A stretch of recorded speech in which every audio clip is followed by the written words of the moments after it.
Oh, Kaslaw, ano yan? Rambutan, Utoy. Nakabili ako ng rambutan. Oh, Ay, baka gusto ninyong bumahag eh. Pumunta kayo din sa bahay. Kukuha ka ga, Utoy?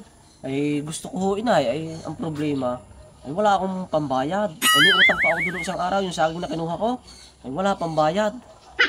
Ay, huwag kang mag-alala, ako ang bahala. Pupunta ako kay Kaislaw.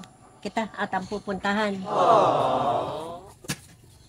Anak, inay, kukuha ka daw si Utoy. Eh, gusto nga kumuha. Eh, nahiya daw naman sa iyo ni mga utang pa. Hindi pa daw nakakabayad. Eh, gayon na nga nangyayari. Hindi na nabalik ang aking puhunan. Eh, ano gang magagawa mo? Eh, wala kang pambayad na yung mga kapatid. Total naman eh, ikaw ang meron. Ibigay mo na. At huwag mo na silang pagtubuan. Hayaan mo't makakabayad din ang utang na lubang iyong mga kapatid. Halimbawa, ikaw ay nagkasakit. Aalagaan ka ng mga yun.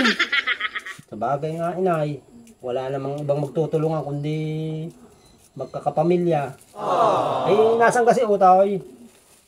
Sabihin nyo kay Utoy, ari, bigay ko na. Ari, dalhin na. At yung inyo nga pala, balikan ninyo. At aking pa-plastic na rin. Oo. No, no, no, no.